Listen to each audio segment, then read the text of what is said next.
ราชา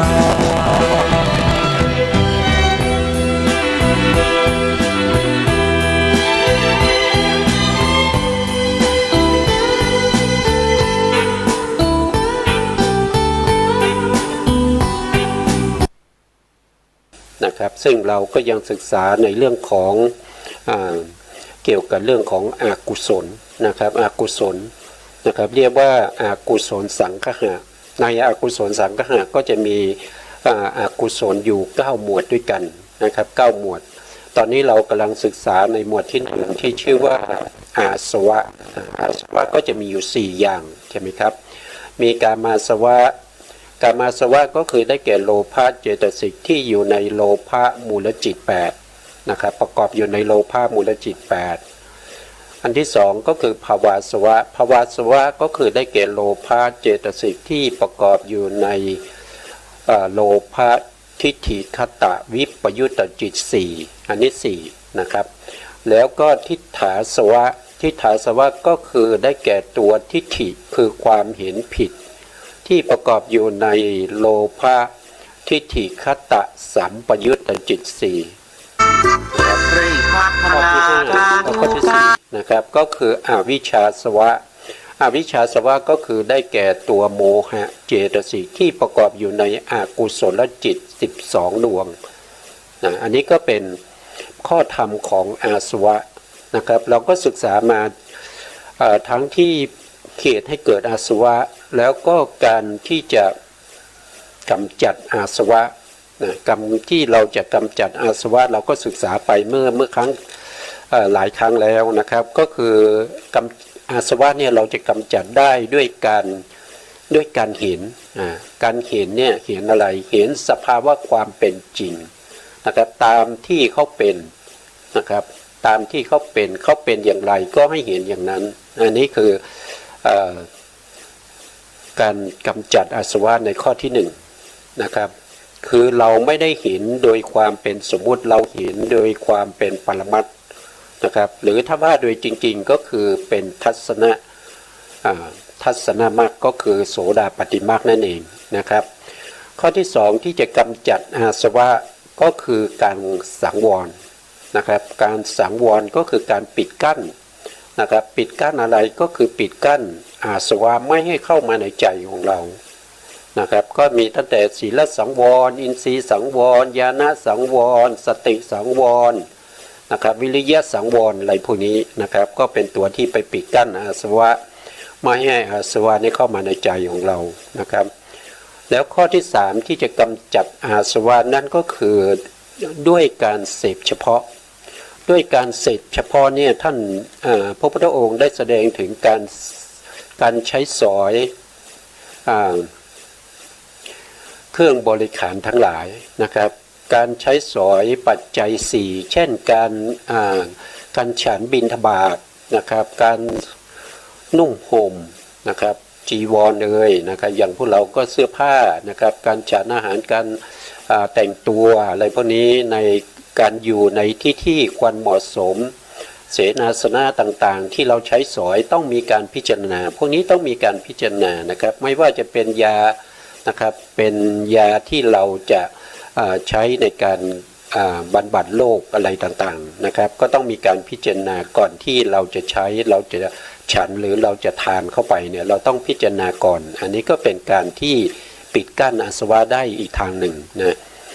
แล้วก็ต่อไปก็คือความอดกั้นนะครับไม่ให้เป็นไปตามกิเลสนะครับก็ให้อดกั้นนะครับอดกั้นในสิ่งที่เป็นอกุศลธรรมทั้งหลายที่เราชอบที่มันเป็นอกุศลที่มันเป็นโลภะก็ต้องอดกั้นเอาไว้นะครับอดกั้นไว้นะไม่ให้มันเกิดขึ้นนะแล้วข้อที่5นี้พระพุทธองค์ให้เว้นรอบนี้ก็คือหมายถึงที่พระพุทธองค์ทรงแสดงไว้ก็คือให้เราเนี่ยเว้นจากในสถานที่ที่ไม่เป็นสัปปายะเช่นเราจะเดินทางไปที่ไหนเนี่ยถ้าตรงนั้นน่ะเขามีโคดุมีสุนัขดุเนี่ยเราก็ต้องเว้นนะครับพระพุทธองค์แสดงไว้อย่างนั้นนะครับต้องเว้นสถานที่ที่ไม่เหมาะสมนะครับ ที่ไหนที่ไม่เหมาะสมเนี่ยถ้าเราไปเจริญสมณธรรมเนี่ยเราก็จะรู้ได้ว่าที่นี่เหมาะสมกับเราหรือเปล่านะครับเป็นสัพยะกับเราไหมนะถ้าไม่เหมาะสมเนี่ยเราก็ไม่ควรจะอยู่ที่นั้นนะครับเราก็ต้องย้าย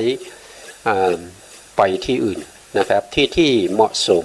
นะครับเว้นรอบนะครับต้องเว้นรอบจากสภาวะพวกนี้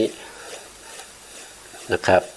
แล้วก็มีการอบรมนะครับก็ต้องอบรมให้เกิดความรู้ความเข้าใจว่าอาสวะเป็นอย่างไรนะครับแล้วก็วิธีจะกำจัดอาสวะเป็นอย่างไรเนี่ยต้องมีการอบรมนะครับต้องมีการบรรเทามีการอบรมบรรเทาอกุศลทั้งหลายนะครับไม่ให้เกิดขึ้นนะนี่ก็เป็นวิธีการที่จะละอาสวะนะแล้วก็ครั้งที่แล้วเนี่ยผมก็ได้พูดมาถึงในเรื่องของการที่จะทำให้เกิดโยนิโสมนสิการนะเพราะว่าถึงแม้ว่าเราจะใช้วิธีที่พระพุทธองค์แสดงไว้เช่นเว้นละอาสวะได้ด้วยการเห็นก็จะต้องมีโยนิโสมนสิการนะครับคือต้องทำอุบายไว้ในใจโดยแยบคายนะถ้าเราไม่มีอุบายโดยแยบคายเราไม่มีโยนิโสมนสิการเราเห็นเราก็สักแต่ว่าเห็นแล้วก็ยังเป็นโลภะโทสะได้แต่ถ้าเรามีโยนิโสมนสิการก็เป็นเหตุหนึ่งที่ช่วยทำให้การเห็นของเราเนี่ยเป็นบุญเป็นกุศลนะไม่ว่าจะเป็นสังวรก็ตามนะครับก็ต้องมีโยนิโสมนสิการเหมือนกันนะครับไม่ว่าจะทำอะไรจิตของเราจะเป็นกุศลเนี่ยต้องมีโยนิโสมนสิการนะเพราะฉะนั้นผมก็ได้พูดถึงว่าโยนิโสมนสิการเนี่ยมาจากไหนอย่างไรนะครับผมก็ให้ดูแผนภูมิที่ผมทำไว้นะครับนะทีนี้เรามาดูนะครับอันนี้ก็คือธรรมที่เป็นอุปนิสัยนะครับเป็นนิสัย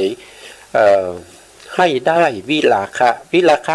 ตรงนี้ในที่นี้เราหมายถึงพระนิพพานนะครับเราหมายถึงพระนิพพานนะก็จะมีขั้นตอนอยู่ทั้งหมดอยู่15ขั้นตอนด้วยกันนะครับตั้งแต่ตอนที่1นะตอนที่1นะตอนที่1เนี่ยท่านได้พูดถึงอัตตสัมมาปณิธินะครับอัตตสัมมาปณิธิก็คือมีบุญเก่านะครับก็คือที่เราพูดบ่อยๆก็คือมีบุญบารมีที่เราเคยสะสมที่เราเคยสร้างมาในภพก่อนๆของเรานะครับเรามีอัธยาศัยในการที่จะคบหาบุคคลที่เป็นบัณฑิตนะครับเราเป็นบุคคลที่มีอัธยาศัยในการที่ชอบฟังในเรื่องของพระสัทธรรมนะอันนี้เป็นต้นนะครับถ้าเราไม่มีบุญเก่าเนี่ยเราก็ไม่มีโอกาสนะครับเราก็ไม่มีโอกาสหมายความว่าอย่างไรหมายความว่าในการที่เราอาจจะไปเกิดเป็นเดรัจฉานเป็นเปรตเป็นอสุรกายเป็นสัตว์นรกในยุคสมัยที่มีพระสัมมาสัมพุทธเจ้าในยุคสมัยที่มีพระธรรมคำสั่งสอนของพระสัมมาสัมพุทธเจ้าเราไม่มีโอกาสที่จะมาเกิดเป็นมนุษย์เกิดเป็นเทวดาหรือว่ามาเกิดเป็นพรหมไม่สามารถที่จะได้รับฟังคำสั่งสอนของพระสัมมาสัมพุทธเจ้าเพราะอะไรก็เพราะว่าเราไม่มีบุญเก่าเราไม่ได้ทำไว้เราไม่มีบุญบารมีนะครับเพราะฉะนั้นอัตตสัมมาปณิธิเนี่ยมีความสำคัญนะครับมีความสำคัญเลยเป็นการเริ่มต้น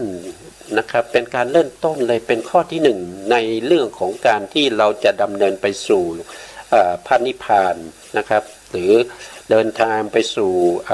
ยัตถาภูตญาณทัศนะนะถ้าเรามีอัตตสัมมาปณิธิเนี่ยคือบุญเก่าเนี่ยก็จะส่งผลให้เรามาเกิดในประเทศที่มีบัณฑิตทั้งหลายนะครับมีสัตตบุรุษทั้งหลายนะครับอย่างยุคปัจจุบันนี้ก็คือถ้าเราจะเปรียบเทียบไปก็คือเป็นประเทศที่มีพระพุทธศาสนาเช่นประเทศไทยนะครับประเทศพม่าประเทศลาวกัมพูชาหรือว่าศรีลังกาหรือว่าประเทศอินเดียในบางส่วนนะครับเพราะว่าประเทศอินเดียเนี่ยมีลัทธิมากมายนะครับมีลัทธิมากมาย แล้วปัจจุบันนี้ก็ศาสนาพุทธเราก็เข้าไปเผยแผ่นะครับเผยแผ่ศาสนาในประเทศอินเดียเพราะว่าในประเทศอินเดียในเดิมเนี่ยเป็นที่ที่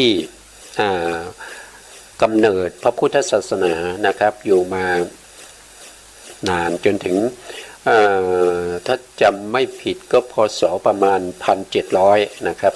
1,700เนี่ยพระพุทธศาสนาก็สิ้นสูญไปจากประเทศอินเดียนะครับประมาณ 1,700 นะครับแล้วก็ช่วงหลังก็จะมีการ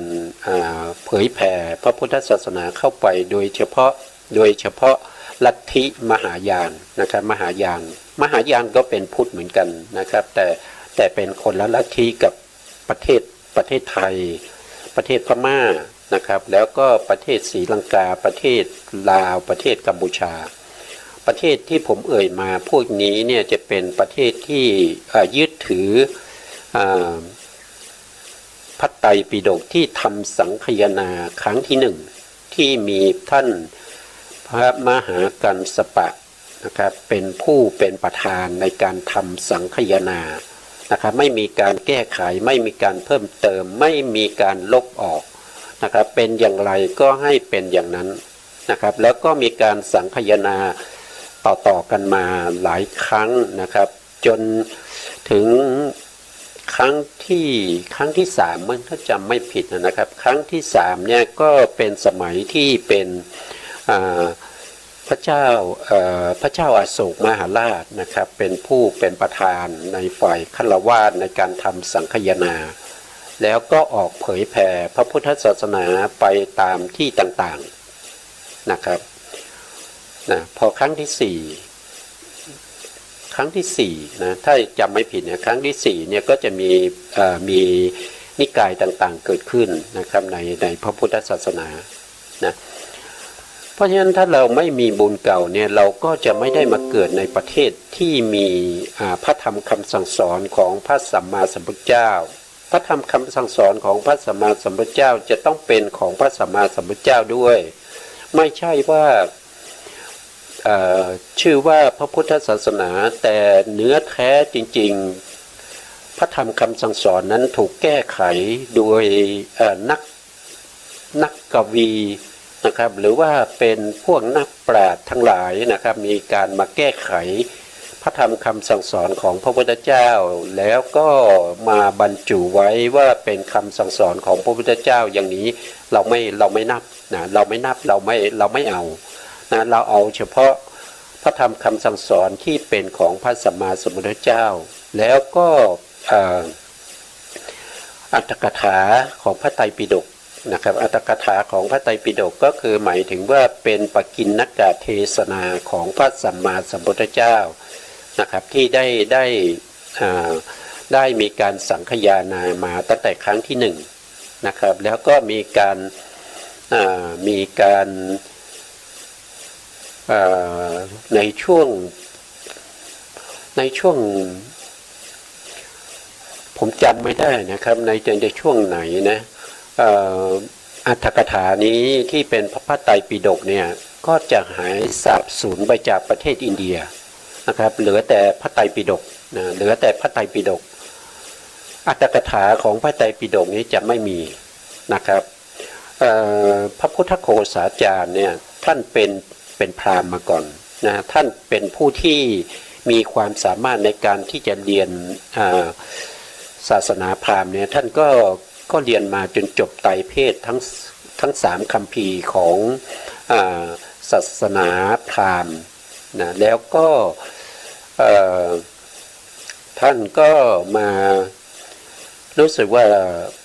ท่านจะมาถามปัญหากับพระอรหันต์นะครับพระอรหันต์ก็ตอบได้นะครับพระอรหันต์ท่านตอบได้หมดนะครับถามกี่ข้อก็ตอบได้นะพระอรหันต์ท่านก็บอกว่าท่านถามเรามาหลายข้อแล้วเราจะถามท่านเพียงข้อเดียวเท่านั้นนะครับพระพุทธโฆษาจารย์นะครับท่านก็บอกว่า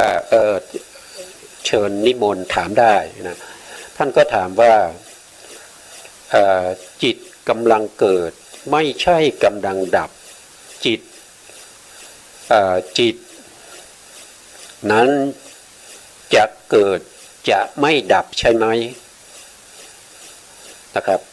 จิตกำลังเกิดมิใช่กำลังดับจิตนั้นจะเกิดจะไม่ดับใช่ไหมอย่างนี้ตอบไม่ได้เลยนะครับเพราะว่าอันนี้จะเป็นเรื่องของจิตตยมกะนะครับอยู่ในคัมภีร์ในอภิธรรมเป็นคัมภีร์ที่6นะครับที่เรียกว่าเป็นยมกะนะครับอันนี้ก็ท่านก็ตอบไม่ได้ท่านไม่สามารถที่จะคิดได้ว่าเป็นเรื่องอะไรกันแน่นะครับท่านก็เกิดความสนใจอยากจะเรียนวิชานี้นะครับก็ถามพระอรหันต์ท่านว่าอันนี้เขาเรียกว่าอะไรนะครับก็บอกว่าอันนี้เป็นพุทธมนต์นะเป็นพุทธมนต์ถ้าอยากจะเรียนพุทธมนต์เนี่ยจะต้องทำยังไงนะครับพระอรหันต์ก็บอกว่าก็ต้องบวชนะครับต้องบวชต้องโกนหัวนะโกนผมนะครับแล้วก็นุ่งห่มผ้ากาสาวพัสนะครับต้องบวชก่อนถึงจะเรียนได้นะครับท่านก็ว่าท่านก็คิดในใจว่าเรียนจบแล้วเราก็ลาสิกขาได้ไม่เป็นไรนะครับท่านก็ยอมบวชนะครับเมื่อบวชแล้วก็ได้มาเรียนพระไตรปิฎกจนจบนะเรียนพระไตรปิฎกไว้จนจบแต่อรรถกถาไม่มีนะอรรถกถาไม่มีพระอรหันต์ซึ่งเป็นอาจารย์ท่านก็บอกว่าอรรถกถาเนี่ยมีอยู่ที่ประเทศศรีลังกานะครับแต่ประเทศศรีลังกาเนี่ยท่านก็ฉลาดนะครับเพราะว่าประเทศศรีลังกาเนี่ยเอาอรรถกถาและพระไตรปิฎกเนี่ยไปแล้วก็เอาไปแปลเป็นภาษาสิงหนนะครับแปลเป็นภาษาสิงหนเพื่อป้องกันอะไรก็เพื่อป้องกันการถูกทำลายด้วยลัทธิอื่นนะครับด้วยบุคคลที่เขาไม่ได้นับถือพระพุทธศาสนานะครับแปลเป็นภาษาสิงหนนะครับพระอรหันต์ท่านก็บอกว่าเมื่อเราเรียนจบพระไตรปิฎกแล้วก็อยากจะให้เธอเนี่ยนะครับเดินทางไปที่ประเทศศรีลังกาแล้วก็ไปปฏิวัติอรรถกถาของพระไตรปิฎกนะครับให้กลับมาเป็นภาษาบาลีนะพระพุทธโฆษาจารย์ก็เดินทางไปศรีลังกาเมื่อเดินทางไปที่ศรีลังกาแล้วไปหาพระนะครับมหาเถระก็ไม่ไว้ใจนะครับไม่ไว้ใจท่านก็เลยให้คาถามานะครับคาถามา2 บาทมั้งให้พระพุทธโฆษาจารย์เนี่ยไปรจนาเป็นคัมภีร์นะครับไปรจนาเป็นคัมภีร์มานะครับเมื่อได้คาถา2 บาทไปรจนาก็ท่านก็ไปรจนาในเรื่องในคัมภีร์ที่เรารู้จักกันดีนะครับนั่นก็คือวิสุทธิมรรคนะวิสุทธิมรรคนะท่านรจนาวิสุทธิมรรคเล่มที่1พอท่านรจนาเรียบร้อยแล้วเนี่ยพรุ่งนี้เช้าก็จะเอาไปถวายพระมหาเถระนะครับแล้วก็หลับไปพอตื่นมาคัมภีร์หายนะคัมภีร์หายท่านก็เมื่อหาไม่เจอนะครับก็เลยรจนาใหม่รจนาเล่มที่2นะครับแล้วก็หลับไปนะครับเล่มที่2ก็หายเช่นเดิมนะครับหาไม่เจอนะพอเราครั้งที่3นะครับท่านก็รจนาเสร็จแล้วท่านก็เอาผ้านะครับเอาผ้าผูกมัดผูกติดกับตัวไว้นะครับเพื่อไม่ให้หายนะครับพรุ่งนี้จะเอาไปถวายพระเถระให้พระเถระเนี่ยท่านได้พิจารณานะพอตื่นมาตอนเช้าเนี่ยก็พบคัมภีร์ที่หายไป2 เล่มนะครับที่ท่านรจนาไว้รวมแล้วก็จะเป็น3 เล่มนะครับพอได้มา3 เล่มแล้วท่านก็เอาไปถวายพระเถระพระเถระก็นำมาดูนะครับนำมาดูแล้วก็รู้สึกเกิดความประทับใจนะครับคัมภีร์ทั้ง3 เล่มเนี่ยมีอักษรมีข้อความมีเนื้อความที่เหมือนกันหมดนะครับไม่แตกต่างกันเลยนะครับแล้วก็เป็นคัมภีร์ที่ไม่นอกไปจากพระไตรปิฎกนะครับ คล้ายๆว่าเป็นการย่อพระไตรปิฎกมาไว้ในคัมภีร์นี้นะพระมหาเถระนะครับก็เลยเอาอรรถกถาที่เป็นภาษาสินขนที่ท่านมีจุดมุ่งหมายจะมาปฏิวัติเป็นภาษาบาลีให้นะแล้วท่านก็ปฏิวัติเป็นภาษาบาลีมาให้พวกเราเรียนอยู่ทุกวันนี้นะครับอันนั้นเป็นอรรถกถาของพระไตรปิฎกนะครับที่มาจากเดิมทีนี่เป็นภาษาบาลีนะครับแล้วก็ประเทศ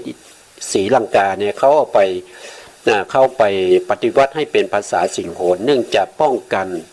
อะไรป้องกันการถูกทำลายจากพวกที่เป็นมิจฉาทิฐิเป็นพวกที่มามีลัทธิที่ไม่เหมือนกันนะครับเขาจะมาทำลายนะครับก็เลยต้องปฏิวัติไปเป็นภาษาสิงโหนไว้นะครับดังนั้นเนี่ยคัมภีร์ที่เราได้มาที่เรียกว่าเป็นอรรถกถาเนี่ยก็มาจากการที่พระพุทธโฆษาจารย์ท่านได้ไปปฏิวัติจากคัมภีร์ที่เป็นภาษาสิงโหนกลับมาเป็นภาษาไทยโทษทีภาษาบาลีนะครับที่เราใช้กันอยู่ทุกวันนี้นะอันนี้ก็เป็นอะไรก็เป็นพระธรรมคำสั่งสอนเป็นคำอธิบายเป็นเกี่ยวกับเรื่องของปกิณกเทศนาของพระสัมมาสัมพุทธเจ้าแล้วก็มีการอธิบายข้อความที่ยากๆในพระไตรปิฎกจากพระอรหันต์ทั้งหลายที่รวบรวมไว้เป็นอรรถกถาของพระไตรปิฎกนะครับเพราะฉะนั้นถ้าบุคคลที่เขาไม่มีบุญนะครับเขาไม่มีบุญเก่าไม่มีบุญบารมีเนี่ยเขาจะไม่มีโอกาสเลยที่จะได้สัมผัสกับสิ่งพวกนี้นะครับไม่มีโอกาสเลยนะครับอย่างเช่นพวกเราในที่เกิดมาในโลกปัจจุบันเนี่ยผู้ที่ได้มาเกิดในพระพุทธศาสนาเนี่ยมีเท่าไหร่นะมีนิดเดียวเองนะครับมีไม่กี่ล้านคนนะครับนอกนั้นก็เป็นประเภทที่เป็นศาสนาอื่นหรือว่าเป็นพวกที่เป็นลัทธิอื่นนะครับอย่างเช่นประเทศอินเดียเนี่ยเป็นต้นกำเนิดของพระพุทธศาสนาจริงๆมีประชากรเนี่ยถึงพันกว่าล้านนะครับมีผู้ที่นับถือพระพุทธศาสนาประมาณ1 ล้านกว่านะครับปัจจุบันนี้1 ล้านเท่าไหร่ไม่1,100,000หรืออะไรเรานี้นะครับก็มีแค่นี้เองนะครับถึงแม้ได้เกิดในประเทศที่มีพระพุทธศาสนาแต่ก็ไม่มีโอกาสนะครับไม่มีโอกาสที่ได้ศึกษาพระธรรมคำสั่งสอนไม่เคยได้ยินได้ฟังนะครับไม่รู้จักพุทโธธัมโมสังโฆเลยนะครับนั่นแสดงว่าเขาไม่มีบุญเก่าไม่มีอัตตสัมมาปันนิธิที่เคยทำบุญไว้ในภพก่อนแล้วก็ตั้งความปรารถนาให้ได้พบพระพุทธศาสนาให้ได้บางท่านก็อาจจะตั้งความปรารถนาให้ได้เป็นพระอริยบุคคลนะครับก็เหมือนกับพระอรหันต์ทั้งหลายนะครับท่านก็ต้องตั้งความปรารถนามาตั้งแต่อดีตนะครับอย่างเช่นพระสารีบุตรเนี่ยท่านตั้งความปรารถนาจะเป็นอัครสาวกเบื้องขวาเป็นผู้ที่มีปัญญามากในพระพุทธเจ้า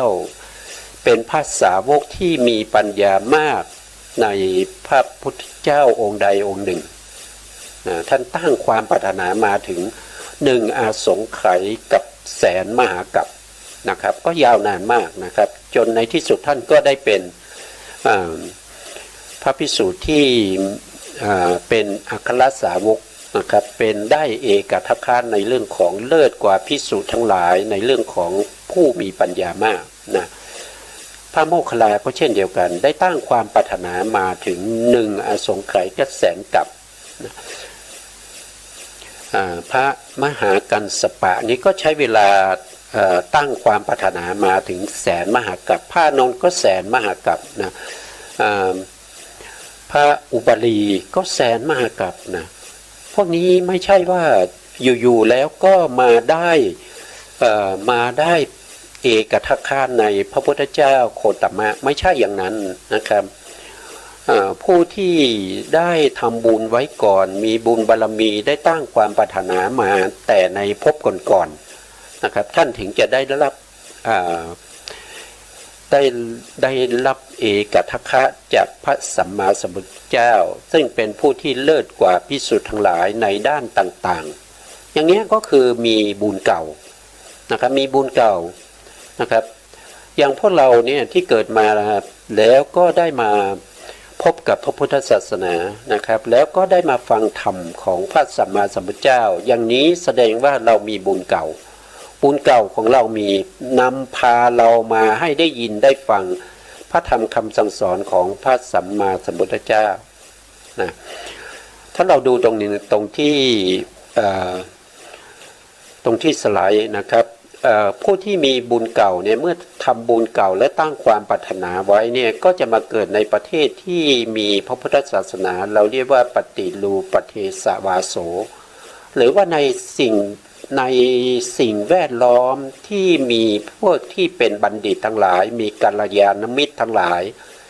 นะครับต้องไปอยู่ในบริเวณนั้นนะครับต้องไปเกิดในบริเวณนั้นหรือว่าเราเกิดที่อื่นแต่เรามีอัตตะสัมมาปณิธิดั้นด้นมาจนถึงบริเวณที่หรือประเทศที่มีกัลยาณมิตรที่มีความรู้ความเข้าใจในเรื่องของพระพุทธศาสนามากมายนะครับเมื่อมาอยู่ในบริเวณนี้แล้วเรายังมีการเลือกคบบุคคลด้วยนะเราก็คบบุคคลที่มีความรู้ความเข้าใจในเรื่องของพระธรรมคำสั่งสอนของพระสัมมาสัมพุทธเจ้าเราไม่ไปคบประเภทที่เป็นปาปมิตรนะครับหรือว่าเป็นลัทธิอื่นนะลัทธิบูชาไฟอย่างเนี้ยนะครับในสมัยพุทธกาลก็มีนะครับบูชาไฟนะครับลัทธิบริสุทธิ์ด้วยการอาบน้ำในแม่น้ำคงคานะครับบริสุทธิ์ได้ด้วยการเวียนว่ายตายเกิดนะครับไม่ต้องทำอะไรนะครับขอให้เวียนว่ายตายเกิดครบ1 มหากัปแล้วก็จะบริสุทธิ์เองนะครับอันนี้เป็นลัทธินะครับแล้วก็ลัทธิที่ไม่เขาไม่ใส่เสื้อผ้านะครับลัทธิศาสนาเชนหรือเปล่าไม่รู้นะครับเสื้อผ้าเขาไม่ใส่นะครับเขาบอกว่าเป็นพระอรหันต์เนื่องจากว่าไม่ยึดติดในเรื่องของเสื้อผ้าเลยนะครับเขาจะเป็นชีเปยนะครับเป็นชีเปยนะซึ่งจริงๆแล้วมันไม่ใช่อย่างนั้นนะครับการที่เราจะได้เป็นบุคคลที่เป็นพระอรหันต์ต้องมีข้อปฏิบัตินะครับที่เป็นไปในสัมมาทิฏฐิทั้งหลายนะครับเป็นไปในเรื่องของมรรคนะครับเมื่อเราได้คบกับบุคคลที่เป็นสัตตบุรุษสัตตบุรุษในที่นี้ก็หมายถึงบุคคลที่เป็นพระสัมมาสัมพุทธเจ้าอย่างนี้นะครับเป็นพระสัมมาสัมพุทธเจ้าเป็นพระอรหันต์นะครับเป็นสาวกของพระสัมมาสัมพุทธเจ้าเป็นอสิติมหาสาวกหรือว่าเป็นพระอรหันต์ทั้งหลายนะครับที่มีความรู้ความเข้าใจในเรื่องของพระธรรมคำสั่งสอนของพระสัมมาสัมพุทธเจ้านะครับเมื่อเราได้คบกับบุคคลเหล่านี้เนี่ยบุคคลเหล่านี้เขาก็จะแสดงธรรมนะครับหรือว่าเขาก็จะพูดคุยเกี่ยวกับเรื่องของสัจธรรมพูดคุยในเรื่องของขันธ์ห้าอายตนะธาตุนะครับหรือว่าอินทรีย์หรือว่าปฏิจจสมุปบาทพูดคุยในเรื่องของสัจธรรมในเรื่องของทุกขสัจนะในเรื่องของเหตุให้เกิดทุกข์นะข้อปฏิบัติให้ถึงความดับทุกข์แล้วก็ที่ดับทุกข์เนี่ยสัตตบุรุษท่านจะพูดคุยกันในสิ่งที่เป็นประโยชน์นะในสิ่งที่ไม่เป็นประโยชน์นี้ท่านจะไม่พูดนะท่านจะไม่พูดนะท่านจะไม่ชวนเราไปวันนี้ว่างๆเราไปตกปลานะเย็นนี้ไปที่บ้านผมนะผมเจอวันนี้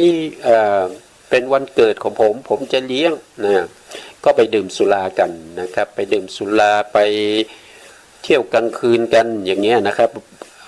บุคคลเหล่านี้ไม่ใช่สัตว์บุรุษนะครับบุคคลเหล่านี้เป็นปาปมิตรนะไม่ใช่กัลยาณมิตรนะเวลาเราคบคนเนี่ยเราก็ต้องดูนะครับว่าบุคคลที่เขาเป็นบุคคลที่มีความรู้ความเข้าใจประพฤติปฏิบัติดีนะครับเป็นอย่างไรนะครับแม้บางที่นะครับบางที่เนี่ยถึงแม้ว่าเขาจะเป็นพระก็ตามนะ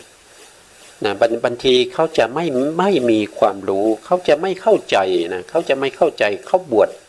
เขาอาจจะบวชตอนมีอายุมากไม่ได้ศึกษาไม่ได้เล่าเรียนอย่างเงี้ยเขาก็ไม่ใช่กัลยาณมิตรนะเขาไม่ใช่กัลยาณมิตรนะครับกัลยาณมิตรเนี่ยต้องเป็นบุคคลที่มีความรู้ความเข้าใจในพระธรรมคำสั่งสอนของพระสัมมาสัมพุทธเจ้าเวลาพูดก็จะพูดถึงเรื่องของขันธ์อายตนะธาตุนะครับเรื่องของอินทรีย์เรื่องของปฏิจจสมุปบาทที่จะทำให้เราเกิดความสังเวชนะครับเกิดความเข้าใจในสัจธรรมนะครับตามความเป็นจริงที่เขาเป็นอยู่นะครับสิ่งไหนเป็นสภาวะปรมัตถ์นะสิ่งไหนเป็นสภาวะสมมุตินะครับเป็นข้อบัญญัติต่างๆเนี่ยนะก็ต้องรู้ต้องเข้าใจนะครับเมื่อเราครบสัพพุรุษและสัพพุรุษก็จะแสดงธรรมให้เราฟังนะครับข้อที่สี่นะข้อที่สี่ก็คือการได้ฟังพระธรรมนะฟังพระธรรมหรือว่าฟังพระสัทธรรมเนี่ยมาจากไหนก็คือมาจากการที่เราได้คบกับสัพพุรุษแล้วเราก็ได้นั่งใกล้นะครับแล้วก็ได้ฟังธรรมนะได้ฟังพระสัทธรรมนะพระสัทธรรมเหล่านี้จะเป็นเหตุเป็นปัจจัยให้เราเกิดมีความศรัทธานะครับเมื่อเรามีความศรัทธามีความเข้าใจในพระพุทธศาสนาเข้าใจในเรื่องของพระสัมมาสัมพุทธเจ้าเข้าใจในพระสัทธรรมนะเข้าใจในพระอริยสงฆ์ทั้งหลายนะครับเมื่อเรามีศรัทธาที่บริบูรณ์นะเราก็จะมีโยนิโสนะเราก็จะมีโยนิโสเองนะครับเพราะฉะนั้นโยนิโสจะมีได้เนี่ยมันไม่ใช่ว่าอยู่ๆมีได้นะโยนิโสจะมีได้เนี่ยก็ต้องผ่านขั้นตอนมาถึง5ขั้นตอนด้วยกันนะครับตั้งแต่อัตตสัมมาปณิธิคือมีบุญเก่านะมีบุญเก่าแล้วก็ได้มาเกิดร่วมยุคร่วมสมัยกับผู้ที่มีสัมมาทิฏฐินะครับแล้วก็คบหาสัมมาทิฏฐินะคบหาบุคคลที่มีสัมมาทิฏฐิที่เรียกว่าเป็นสัตบุรุษนะบางท่านเนี่ยมีอัตตสัมมานิฏฐิอยู่แล้วมีบุญเก่าอยู่แล้วแต่แล้วก็ได้มาเกิดในประเทศที่มีบุคคลที่มีความรู้ความเข้าใจแต่ถ้าไม่คบกับผู้ที่มีความรู้ความเข้าใจที่เราเรียกว่าเป็นสัตบุรุษเนี่ยไปคบปาปัมมิตรไปคบบุคคลที่เป็นมิจฉาทิฏฐิไปนับถือศาสนาที่ไม่ใช่สัมมาทิฏฐิอย่างเงี้ยมันก็เสียโอกาสนะครับเสียโอกาสในที่นี้ก็คือเราจะไม่ได้รับฟังสภาวะความเป็นจริงไม่รู้เรื่องในเรื่องของปรมัตถธรรมไม่รู้เรื่องในเรื่องของรูปนามทั้งหลายนะครับว่าการเกิดขึ้นของรูปนามการดับไปของรูปนามเนี่ยเราจะไม่รู้เลยนะครับเราก็ไปยึดถือเอาแต่สิ่งที่เป็นบัญญัติแล้วก็แย่งชิงสมบัติกันนะครับอันนี้มันเป็นอะไรก็เป็นเราไม่ได้คบสัพพุรุษนั่นเองเราไม่ได้ฟังธรรมจากสัพพุรุษเราไม่ได้ฟังธรรมจากพระอริยสงฆ์นะครับปัจจุบันนะครับถ้าเป็นสมัยพุทธกาลก็ต้องฟังจากพระพุทธองค์นะครับเพราะว่าสมัยพุทธกาลเนี่ยผู้ที่จะแสดงพระธรรมเนี่ยก็จะมีเฉพาะพระสัมมาสัมพุทธเจ้านะครับ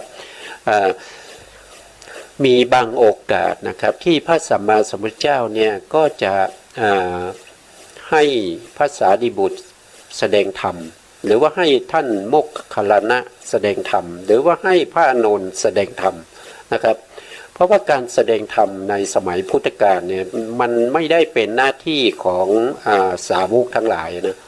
เป็นหน้าที่ของพระสัมมาสัมพุทธเจ้านะครับนอกจากพระสัมมาสัมพุทธเจ้าจะประทานอนุญาตให้แล้วถึงจะไปแสดงธรรมได้การที่พระพุทธองค์จะประทานอนุญาตให้ใครแสดงธรรมเนี่ยพระพุทธองค์จะดูถึงผู้ที่จะฟังธรรมนะครับผู้ที่จะฟังธรรมเนี่ยเขาได้ตั้งความปรารถนามาว่าเขาอาจจะอยากจะฟังธรรมจากคนนั้นคนนี้นะครับให้แล้วเขาถึงตั้งความปรารถนามาอย่างนั้นแต่ถ้าพระพุทธองค์ไปแสดงเนี่ยบางทีเนี่ยเขาอาจจะไม่ได้ตรัสรู้ธรรมก็ได้เพราะว่าเขาตั้งความปรารถนาจะตรัสรู้กับพระสารีบุตรอย่างเงี้ยนะครับหรือว่าบางท่านอย่างพระภิกษุณีนะครับภิกษุณี ภิกษุณีนี่มีมากนะครับที่ตั้งความปรารถนาที่จะบรรลุเป็นพระอรหันต์นะครับด้วยการฟังธรรมจากพระอานนท์ฟังจากพระอานนท์เขาไม่ได้ในอดีตชาตินี้เขาไม่ได้ตั้งความปรารถนาในการที่จะฟังจากพระสัมมาสัมพุทธเจ้านะครับเพราะฉะนั้นบางครั้งเนี่ยพระพุทธองค์เนี่ยก็ต้องให้พระอานนท์ไปแสดงธรรมให้แก่ภิกษุณีฟังนะภิกษุณีถึงจะตรัสรู้ธรรมได้นะครับอันนี้มันก็เกี่ยวกับเรื่องอะไรก็เกี่ยวกับเรื่องของอัตตสัมมาปณิธิก็คือทำบุญไว้แล้วก็ต้องตั้งความปรารถนาด้วยนะอันนี้สำคัญนะเรื่องของการที่เราทำบุญแล้วเราไม่ตั้งความปรารถนาเนี่ยเราก็เวียนว่ายตายเกิดอยู่ในสุคติภูมินะเราไม่มีโอกาสที่จะหลุดพ้นไปจากวัฏสงสารนี้ได้ถ้าเราไม่ตั้งความปรารถนาให้พ้นจากวัฏสงสารถ้าเราไม่ตั้งความปรารถนาให้ได้พบพระสัมมาสัมพุทธเจ้าให้ได้พบกับกัลยาณมิตรที่เป็นพระอรหันต์ทั้งหลายอย่างนี้เราจะเวียนว่ายตายเกิดอยู่ในสุคติภูมิก็จริงแต่เราไม่มีโอกาสที่จะหลุดพ้นไปจากวัฏสงสารนี้ได้มันขึ้นอยู่กับการทำบุญแล้วก็ตั้งความปรารถนาเราปรารถนาที่จะหลุดพ้นจากการเวียนว่ายตายเกิดนะเราก็จะต้องตั้งความปรารถนา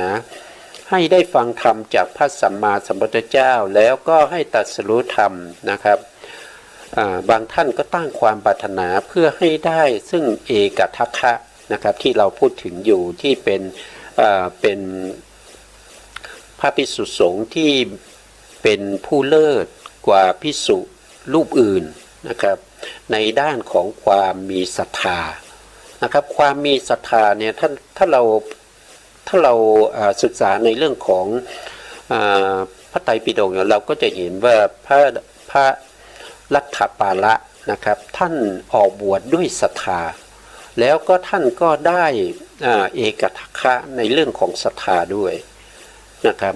ท่านออกบวชได้ถึง12ปีท่านถึงจะได้บรรลุเป็นพระอรหันต์นะครับก่อนที่ท่านจะได้บวชนี่ก็ไม่ใช่ง่ายนะท่านต้องอดอาหารนะครับท่านต้องอดอาหารนะครับคือช่วงนั้นนะครับท่านไปฟังธรรมจากพระสัมมาสัมพุทธเจ้าแล้วเกิดศรัทธานะครับเกิดศรัทธาแล้วก็ขอบวชกับพระพุทธองค์พระพุทธองค์ก็ตรัสว่านะบิดามารดาของเธออนุญาตหรือยังนะครับที่จะมาบวชเขาก็บอกว่ายังไม่ได้อนุญาตนะพระพุทธองค์ก็ให้ท่านลัทธปาละเนี่ยไปขออนุญาตบิดามารดาก่อนนะครับเมื่อกลับไปขออนุญาตนะครับขอบวชนะบิดามารดาก็ไม่อนุญาตนะครับเพราะว่าท่านมีบุตรเพียงคนเดียวนะครับมีไม่อนุญาตให้บวชนะไม่อนุญาตให้บวชท่านลัทธปาละก็ประท้วงด้วยการอดอาหารนะอดอาหารจนไม่มีเรี่ยวแรงนะครับเพื่อนของลัทธปาละเนี่ยท่านก็มาเยี่ยมนะครับมาแล้วก็มาเห็นสภาพแล้วก็ว่าโอ้ไม่ไหวแล้วถ้าอย่างนี้อดอาหารต่อไปเนี่ยก็คงจะต้องตายแน่ๆนะครับต้องตายแน่ๆก็เลยไปคุยกับ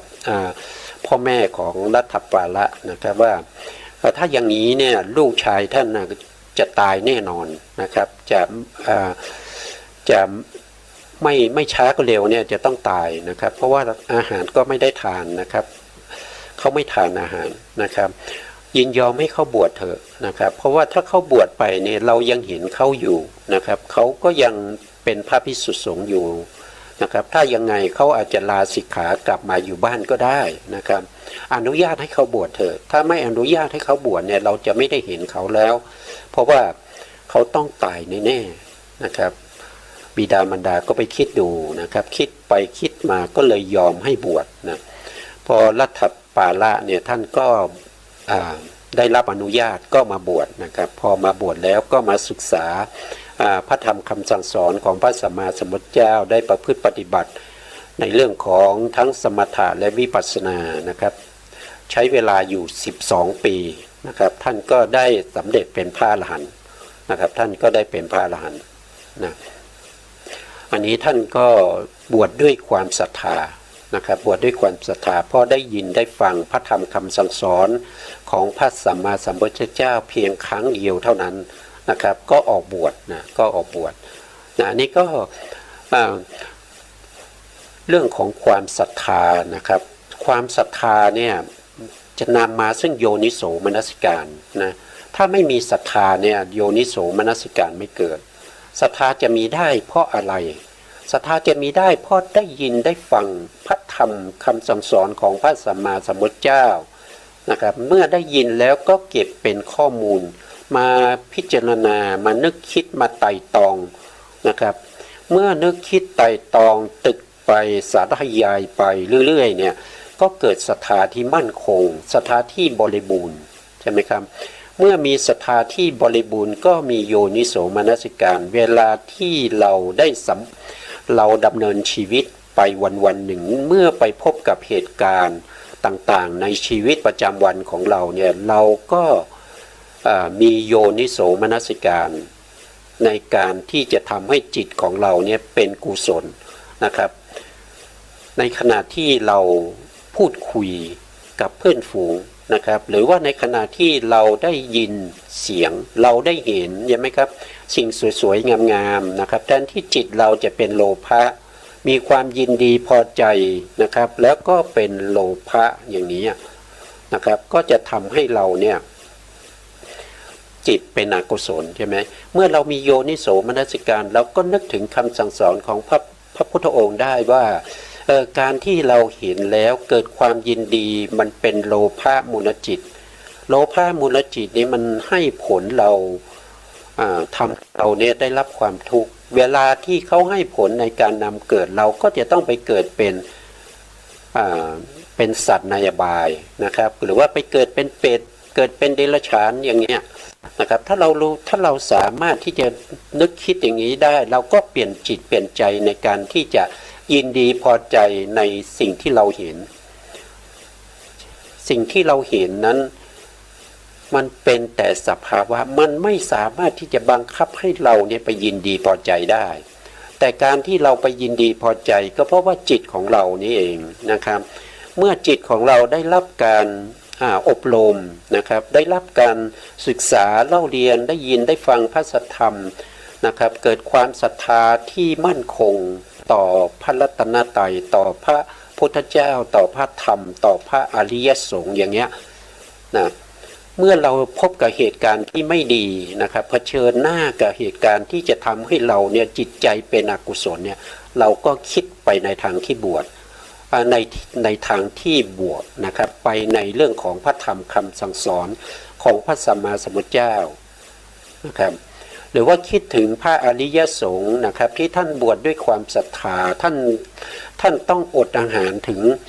5-6 วันอย่างเงี้ยนะครับกว่าที่ท่านจะได้การบวชมานะครับการบวชนี้ก็ไม่ใช่ของง่ายนะครับเป็นของยากอย่างหนึ่งนะครับเป็นของยากอย่างหนึ่งนะครับเพราะฉะนั้นเนี่ยถ้าเรามีโยนิโสมนสิการแล้วเนี่ยจิตใจของเราเนี่ยก็จะเต็มไปด้วยกุศลนะครับไม่ว่าเราจะเจอกับเหตุการณ์ชนิดไหนอย่างไรนะครับจิตใจของเราก็จะเป็นกุศลได้ด้วยการโยนิโสมนสิการนะครับก็คือคิดทางบวกนะบวกไม่ใช่ทางลบนะครับเราคิดยังไงที่คิดแล้วเป็นสิ่งที่ดีนะครับเป็นสิ่งที่ฉลาดนะครับก็ได้ข้อมูลมาจากการฟังพระสัทธรรมของพระสัมมาสัมพุทธเจ้านะครับแล้วก็มีศรัทธาในพระพุทธองค์นะครับก็ทำให้เราเนี่ยมีโยนิโสมนสิการเมื่อเรามีโยนิโสมนสิการเนี่ยก็จะทำให้จิตของเรานี่เป็นกุศลเมื่อจิตของเราเป็นกุศลนั่นก็แสดงว่าเรามีสติสัมปชัญญะนะครับมีสติสติสัมปชัญญะนี้ก็คือปัญญานะครับบางที่นะบางครั้งเนี่ยบางในเนี่ยก็จะหมายถึงสัมปชัญญะ4อย่างด้วยกันนะครับ4อย่างรายละเอียดเราคงไม่พูดในที่นี้นะครับเมื่อเรามีสติสัมปชัญญะที่ดีนะครับเราก็มีจิตใจที่เป็นกุศลด้วย ในขณะที่จิตใจเราเป็นกุศลเราก็ไม่เราก็ไม่ใจเราก็ไม่เสียใจใช่ไหมครับไม่ดีใจแล้วก็ไม่เป็นจิตใจที่เป็นอกุศลนะครับจิตใจของเราจะเต็มเปี่ยมไปด้วยความยินดีเอิบอิ่มนะครับเต็มไปด้วยปิติเต็มไปด้วยสิ่งที่เป็นกุศลนะสิ่งที่เป็นกุศลก็ให้ผลเหมือนกันนะครับเมื่อเขาให้ผลมาเราก็จะได้รับความสุขนะเราก็จะได้รับความสุขในกามัสในส่วนที่เป็นสุคติภูมินะครับแต่ถ้าเราไม่มีโยนิโสมนสิการตรงนี้เนี่ยมันก็จะไม่ใช่สติสัมปชัญญะมันก็จะเป็นอกุศลนะมันเป็นอกุศลนะครับเป็นอกุศลนะเมื่อเรามีสติสัมปชัญญะเนี่ยเราก็จะมีอินทรีย์สังวรนะมีอินทรีย์สังวรอินทรีย์สังวรคำว่าอินทรีย์ในที่นี้นี่ก็คือหมายถึงจักขุนทรีย์ก็คือสังวรทางตาจักขุนทรีย์นะครับอินทรีย์สังวรนะก็สังวรทางตาก็ปิดกั้นอกุศลที่จะเข้าทางตานะครับจักขุนทรีย์นะจักขุนทรีย์โสตินทรีย์โสตินทรีย์ก็คือสังวรในเรื่องของการได้ยินเมื่อได้ยินแล้วจิตของเรามีการสังวรก็จะไปปิดกั้นอกุศลไม่ให้เข้ามาทางเสียงนะแล้วก็คาหินทรีย์ก็คือกลิ่นนะครับที่จะเข้าทางจมูกนะเมื่อมีการสังวรกลิ่นที่เราได้สูดดมก็จะเป็นประเภทที่ทำให้จิตเป็นชวนาจิตนะในวิถีที่เป็นคานะวิญญาณนะคานะทวารนะครับคานะทวารนะครับวิถีนั้นที่เกิดทางจมูกเนี่ยชวนาตรงนั้นก็จะเป็นกุศลนะเป็นกุศลเพราะมีสังวรนะครับเริ่มต้นมาจากโยนิโสมนสิการนะครับก็จะเป็นกุศลนะครับไม่ว่าจะเป็นทางลิ้นเราเรียกว่าชิวหินสีนะครับก็ปิดกั้นอกุศลเหมือนกันนะชิวหินสีนะครับเมื่อเรามีอินทรีย์สังวรเนี่ยเราก็จะมีสุจริตสามนะเราก็จะมีสุจริตสามแต่ถ้าเราไม่มีอินทรีย์สังวรเนี่ยสุจริตสามก็จะไม่เกิดนะ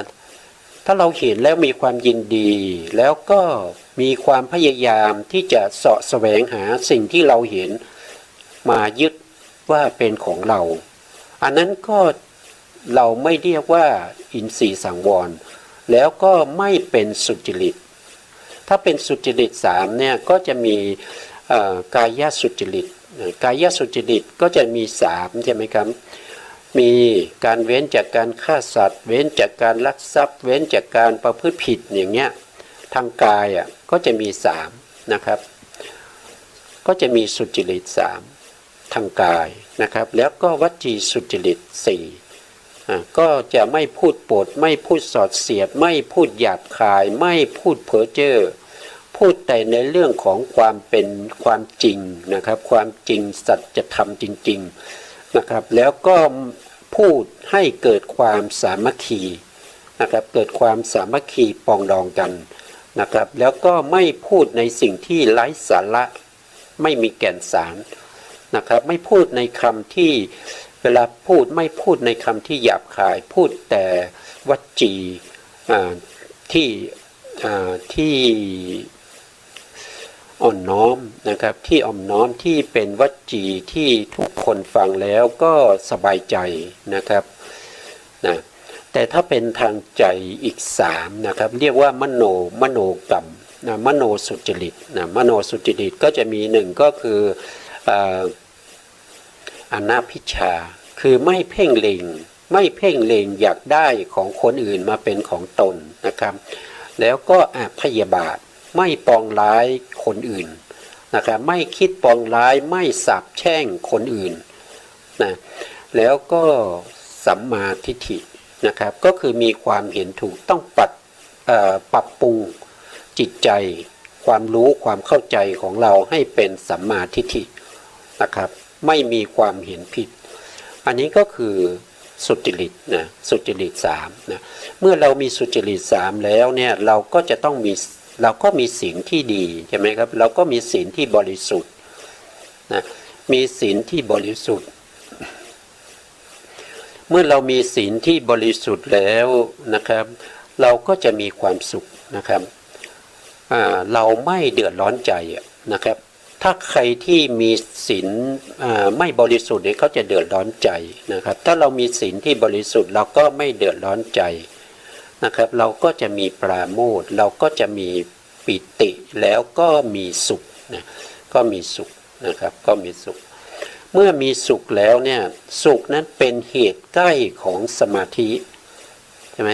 เมื่อสุขนั้นเป็นเหตุใกล้ของสมาธิสมาธิก็จะเกิดง่ายนะครับเกิดง่ายแก่บุคคลที่จะเจริญในเรื่องของสมถะสมาธินะครับไม่ว่าเราจะปฏิบัติวิปัสสนาหรือว่าจะปฏิบัติสมถะเนี่ยต้องมีสมาธินะครับต้องมีสมาธิถ้าสมาธิไม่เกิดเนี่ยเราก็จะไม่เห็นสภาวะรูปนามตามความเป็นจริงนะถ้าจิตของเราไม่มีสมาธิเราก็ไม่สามารถที่จะเข้าฌานได้เราก็ไม่สามารถที่จะทำให้จิตของเราเป็นอัปปนาได้เข้าปฐมฌานทุติยฌานตติยฌานไม่ได้เช่นกันนะครับเพราะฉะนั้นจิตใจของเราเนี่ยมันสำคัญนะครับมันสำคัญอยู่ที่ว่าเราจะทำจิตของเราให้เป็นกุศลได้อย่างไรนะครับการที่จิตของเราจะเป็นกุศลได้เราต้องมีข้อมูลมาก่อนนะครับเราต้องได้ยินได้ฟังมาก่อนนะเราต้องมีศรัทธาเราต้องคบหาบุคคลที่เขามีความรู้ความเข้าใจแล้วก็พูดคุยกับเขา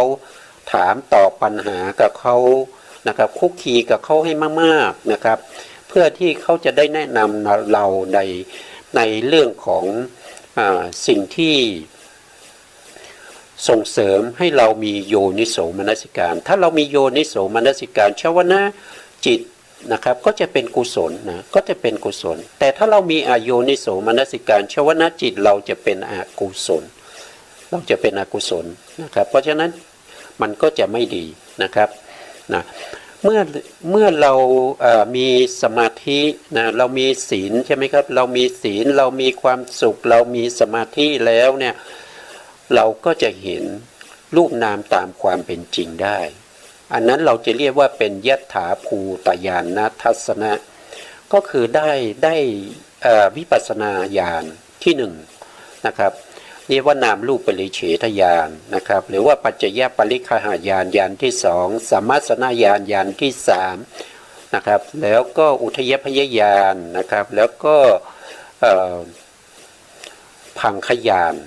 นะครับแล้วก็ไปสู่ในญาณชั้นสูงนะสังขารูปเบกขาญาณอนุโลมญาณแล้วก็โคตภูญาณนะมัคคญาณมัคคญาณแล้วก็ผลญาณนะผลญาณก็เมื่อถึงตรงนั้นเราก็จะ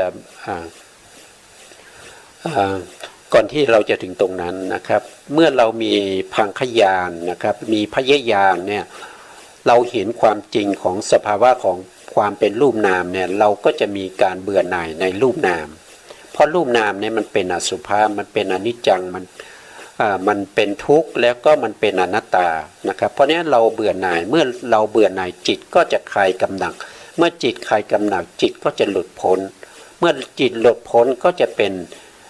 ได้วิราคะก็คือพระนิพพานนั่นเองนะครับก็จะเป็นในลักษณะอย่างนี้นะครับก็คือทั้งหมดที่พูดมาเนี่ยก็จะเป็นการดำเนินไปนะครับของ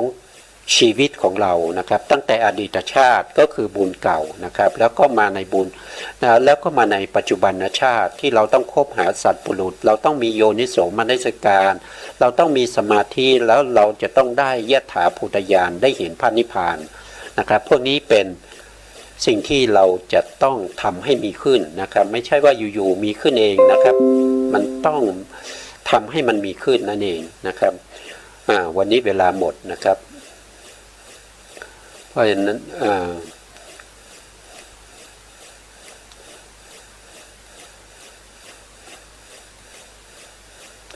วันนี้เวลาหมดแล้วนะครับเพราะฉะนั้นก็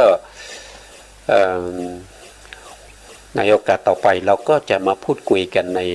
เรื่องต่อไปนะครับวันนี้เวลาหมดแล้วนะครับสุดท้ายนี้ขอกราบขอบพระคุณพระครูสมุทรวิศวัตรวรกิจโจผู้อำนวยการสถานีวิทยุเพื่อการศึกษาพระพุทธศาสนาและวัฒนธรรมขึ้น FM 104.5 เมกะเฮิรตซ์วัดฝายหินจังหวัดเชียงใหม่แล้วก็ขอกราบขอบพระคุณพระครูปริยัติยานุศาสตร์ขอบคุณท่านผู้ฟังและผู้ชมทุกท่านที่ติดตามในรายการพระไตรปิฎกลอยฟ้าในเนื้อหาของพระอภิธรรมนะครับวันนี้ลาไปก่อนครับพบกันใหม่ในโอกาสต่อไปครับสวัสดีครับ